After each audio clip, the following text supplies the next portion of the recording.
Hey folks, Troy Dooley, the Beachside CEO, giving you the year-end in review and looking forward to 2015. For us, in our business, it has been a remarkable year. We're launching in January a brand new brand, I guess you will. We finally honed in where we're going, and Lighthouse Idea Crafters will be launched. We're excited about this. We're also excited about 3 or 4 brand new news blogs that we're launching. I'm not going to share those with you yet, but be prepared. It's phenomenal to see what's going on. But it's because of where this industry has taken us, what we see regulators doing, that we realized truly where the trends are going. See, for once, I believe we are finally truly starting to self-police ourselves. The people in the field, top leaders, guys like Todd Falcone, Donna Valdez, Donna Johnson, Eric Warhe, Art Jonak, guys that have been out there preaching forever, hey, let's do it right. Well, people are starting to wake up, and we're all coming together saying this is what we want to do. This is the way we want to do it. Matter of fact, Eric Warhe just launched The Rise of the Entrepreneur, a documentary on direct selling that is second to none. It's great. But something that I've learned from Eric this year is I've studied what he's doing, as I've shared the stage with him, as I've talked to leaders around him. He said, enough of the hype. We better band together to show people, hey, this is an opportunity to get out of debt. This is an opportunity to have your financial freedom. And that's what we're starting to see circle around from corporate CEOs down through the field. And that's what this is about. I'm excited about that. We got some legal definitions this year that I thought was phenomenal. One is, hey, is it about retail sales? Is it about internal consumption? Here's what it's about. The intent of the company founders better be to take a product at fair market value and move it to the end consumer. The end consumer can be a distributor. It can just be somebody out there buying the product. But it's not about a retail sale. It's about sales, period. I'm excited about that. I'm excited about seeing where that's going. We're starting to see where regulators themselves, the Wall Street Journal just did an article on this.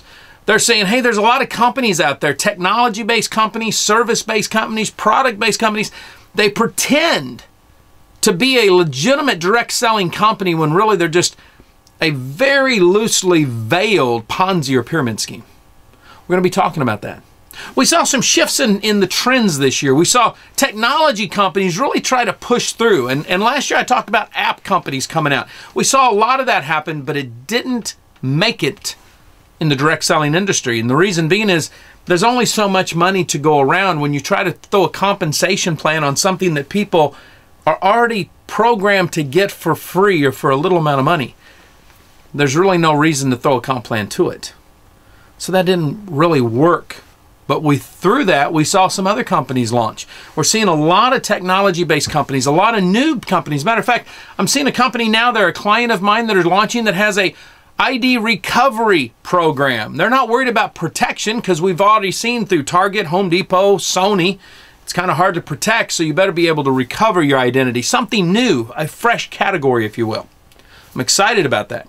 We also saw companies like Canaway, another client, launch with a driving mission to educate people on hemp. And they started bringing out hemp products, CBD oil-based products. No other company in direct selling has done this. They are the pioneers, and they're going strong with this. Who knows what we're going to see in 2015, but we see companies like Visalis, who for decades was the challenge company. We saw them redefine themselves. We saw the founders buy that company back because they had a dying mission that they said, we don't want to see this die. We don't want to lose control of this. We want to stomp out obesity by becoming the healthiest fast food company in the world.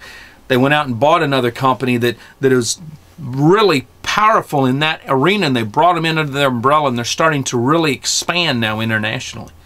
We saw companies like Plexus out of Phoenix, who's just really had one major product, a little pink pixie stick that was changing people's lives, become the 8th fastest growing company in 2014. Amazing.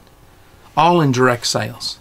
Now, gosh, man, don't let me fool you. Did we have some issues? Absolutely we did. We saw a company, Telex Free, that was a reload program from the old Zeke days, take in over $1 billion and then be found by the Homeland Security and regulators to be a Ponzi scheme, possible money laundering going on. It's a shame. We saw where companies like GoFund Places, who had already left the United States, finally got nailed to being a $130 million Ponzi scheme. You say, Troy, is this really positive news? Yes. Because what's happened is those of us that are in the profession, those of us that love it, are saying enough is enough. We're starting to self-police. We're starting to hold each other accountable. We're starting to collaborate to say, what can we do to change? Eric Warhe has been on a crusade, not by himself, although sometimes I've thought it's been that way. Launched a brand new documentary that is going to be acclaimed, I think, by critics worldwide. And it all has to do with the rise of the entrepreneur, showing how direct selling can be one of the greatest income opportunities for middle America, let alone the world. It's amazing. We're starting to see the top leaders say enough of the games with money, enough of the deal making, enough of the hype.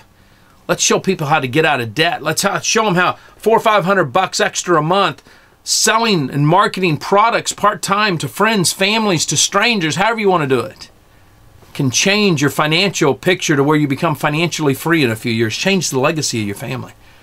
Some great stuff like that's been taking place.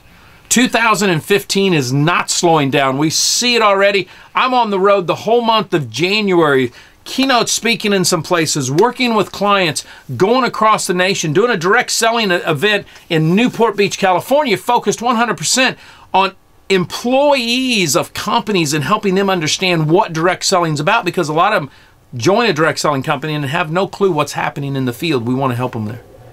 It's amazing. We've seen some great legal minds, some strategists coming together to say, look, we want to change this profession and get it excited for people. We see leaders out there saying, let's get back to the roots of what it took to make it great, and we're seeing them grow. It's going to be a great year in 2015. If you're in direct selling, focus on the big picture. What is your purpose? What is it you're trying to accomplish in life, and how can you make direct selling work for you? If you're saying, I don't know about direct selling, take a peek at what we've got going. It's a great community. Maybe you're an entrepreneur and you say, Troy, I'd like to buy a company. In that case, give me a call. I might have something for you. There's some great stuff that's been going on that I'm excited to see, and I think it's going to continue to grow as we go into 2015 and beyond, as the direct selling network marketing community rises up to become that entrepreneurial force that can change the world and make it a better place to live. Live life like it's an epic adventure. Stay dangerous, stay strong, and if you're in network marketing, act like it.